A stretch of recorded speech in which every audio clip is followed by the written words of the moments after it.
शराब घोटाले मामले में अरविंद केजरीवाल उनकी पार्टी की मुश्किलें बढ़ती जा रही है।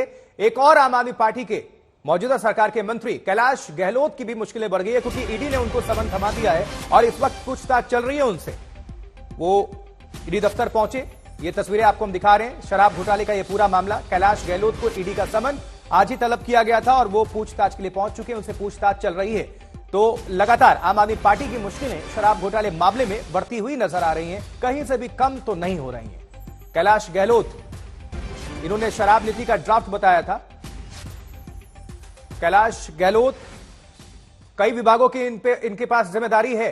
मुख्यमंत्री दिल्ली पर शिकंजा पहले से कस चुका है, वो ईडी की रिमांड पर है। वहीं मनीष सिसोदिया कस्टडी में, आपको पता है। गृह मंत्री पर भी शिकंजा और संजय सिंह पहले से ही मुसीबत में हैं। और अब एक और मंत्री कैलाश गहलोत, वो भी ईडी के अब रडार पर आ चुके हैं। उनको बुलाया गया है, अभी ईडी दफ्तर पहुंच चुके हैं, उनसे पूछताछ चल रही है। ये जो बगल में साइड में तस्वीरें दिखा रहे हैं लाल घेरे में, ये कैलाश गहलोत हैं मंत्री। हालांकि कई विभागों की जिम्मेदारी इनके पास है, जिनमें गृह है, प्रशासनिक सुधार है, सूचना प्रौद्योगिकी है यानी आईटी, परिवहन विभाग भी इनके पास है, महिला एवं बाल विकास है। लेकिन शराब घोटाले मामले में ये इनको ईडी की तरफ से समन। चलिए श्रेया चटर्जी का रुख करेंगे, हमारी संवाददाता, हमारी सहयोगी जुड़ चुकी है। श्रेया, आम आदमी पार्टी की मुश्किलें शराब घोटाले मामले में कहीं बढ़ती हुई नजर आ रही हैं। एक और नेता रडार पर ईडी के, इनसे समन इनको भेजा गया है। अभी इस वक्त क्या अपडेट आपके पास? देखिए, बिल्कुल आशुतोष, कैलाश गहलोत अभी एनफोर्समेंट डायरेक्टरेट के दफ्तर में मौजूद है। मैं ठीक एनफोर्समेंट डायरेक्टरेट की दफ्तर के सामने हूं। कुल 2 घंटे से भी ऊपर हो गए हैं कि कैलाश गहलोत से पूछताछ चल रही है। Kailash Gehlot group of ministers में से एक थे। चार्जशीट में भी ये मेंशन ईडी ने किया था कि ग्रुप ऑफ मिनिस्टर्स के मीटिंग में जो एक्साइज पॉलिसी ड्राफ्ट हुई थी 2021-22 की, वो लीक हो गई थी साउथ कार्टेल ग्रुप को। क्यों लीक हुई, उसमें क्या रोल था, इस विषय में कैलाश गहलोत से पूछताछ किया जा रहा है। दूसरी जो रीजन है, विजय नायर जो एक मुख्य आरोपी है इस केस में, जिसे ईडी का कहना है कि अरविंद केजरीवाल के साथ फैसिलिटेट करने के लिए साउथ ग्रुप कार्टेल के लिए मिडलमैन बनाया गया था, वो कैलाश गहलोत के घर पे रह रहे थे। और इसी दौरान ये कैसे पॉसिबल हुआ, क्योंकि कैलाश गहलोत का ये गवर्नमेंट रेसिडेंस था। ये सारे विषय में कैलाश गहलोत से एनफोर्समेंट डायरेक्टरेट अभी पूछताछ कर रही है। पहले से ही आम आदमी पार्टी के जो तमाम नेता हैं, जो सीनियर लीडर्स हैं, उन पर ईडी का शिकंजा कस चुका है। कई लोग तो जेल के भीतर भी हैं और मुख्यमंत्री खुद फंसे हुए हैं। तो अगर ये जो कैलाश गहलोत है, इनसे पूछताछ चल रही है, मुमकिन है कि आमने सामने अरविंद केजरीवाल से पूछताछ भी कराई जा सके ईडी की तरफ से?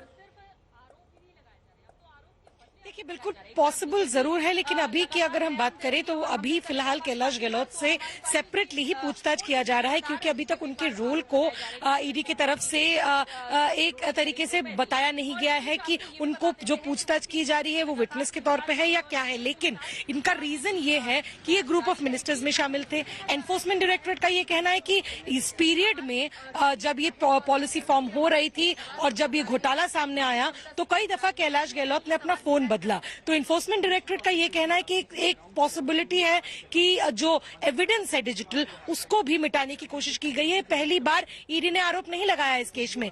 कविता के खिलाफ भी आरोप लग चुका है। अरविंद केजरीवाल के घर से भी जब रेड्स हुए हैं, वो लॉगिन क्रेडेंशियल्स नहीं दे रहे हैं, इस बारे में भी ईडी ने डिस्कस किया है। तो अभी कैलाश गहलोत से सीधे जो पूछताछ हो रही है वो उनकी ग्रुप ऑफ मिनिस्टर्स के रोल की वजह से हो रही है, क्योंकि वो मौजूद थे जब ये पॉलिसी ड्राफ्ट हुआ, कैसे हुई लीक, क्यों उनके घर का इस्तेमाल किया गया एक प्राइवेट पर्सन के द्वारा, इन सारे विषय में लेके ईडी अभी पूछताछ कर रही है। ठीक है श्रेया, जुड़े रहिए, आपका दोबारा हम रुख करते हैं। तो अब देखिए, अगर शिकंजा कसता है तो सियासत भी होती है, जो कि हो भी रही है। अब सियासी प्रतिक्रिया सामने आ रही है, तो सुनवाते हैं आपको।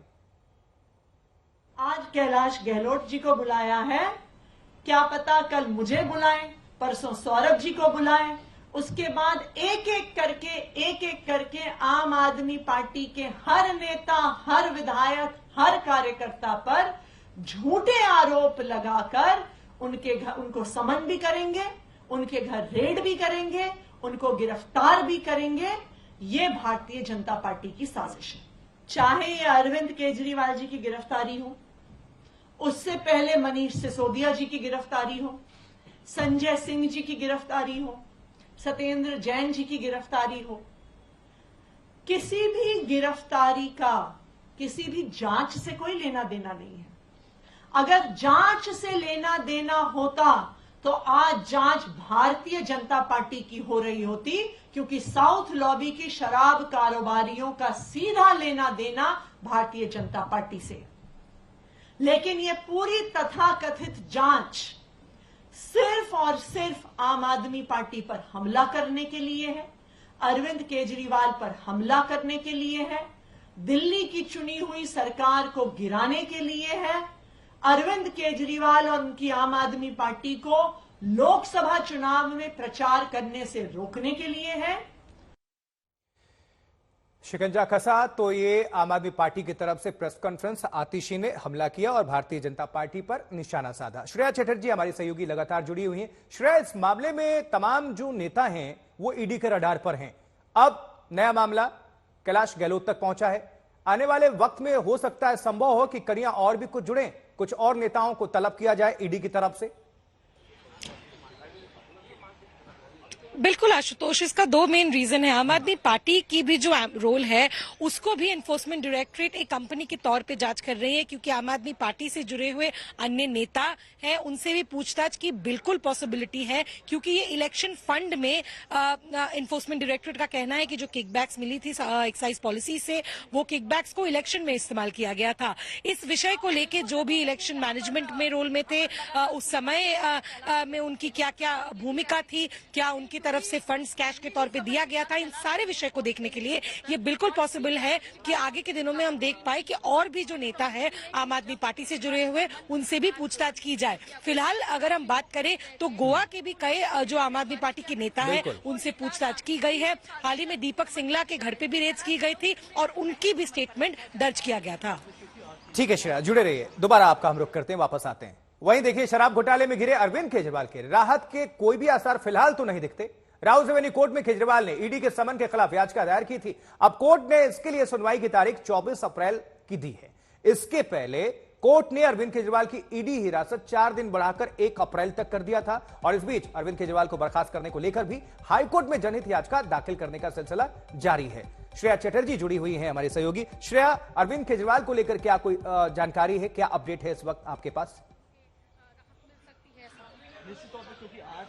देखिए, फिलहाल जो राउस एवेन्यू कोर्ट में आज सुनवाई हुई थी उस मामले में नोटिस दी गई है और अभी उस सुनवाई 24 अप्रैल की डेट मिली है। ये फिलहाल की जो अपडेट है वो हमें मिला है। अरविंद केजरीवाल का जो कस्टडी है वो फिलहाल एनफोर्समेंट डायरेक्टरेट के पास है। 1 अप्रैल यानी कि मंडे को उनकी फिर से पेशी होनी है। ये बताना बेहद जरूरी है कि ईडी की रिमांड खत्म होने के बाद सीबीआई भी अपने पास अरविंद केजरीवाल की कस्टडी के लिए मांग रखेंगे, कोर्ट में जाएंगे। तो एक तरीके से हम कह सकते हैं कि ईडी का अगर पूछताछ अरविंद केजरीवाल से खत्म भी हो जाए तो अगला सीबीआई है, क्योंकि इस केस में सबसे पहले जो एफआईआर है वो सीबीआई की तरफ से दर्ज हुआ था। शुक्रिया श्रेया, विस्तार से जानकारी दर्शकों को पहुंचाने के लिए।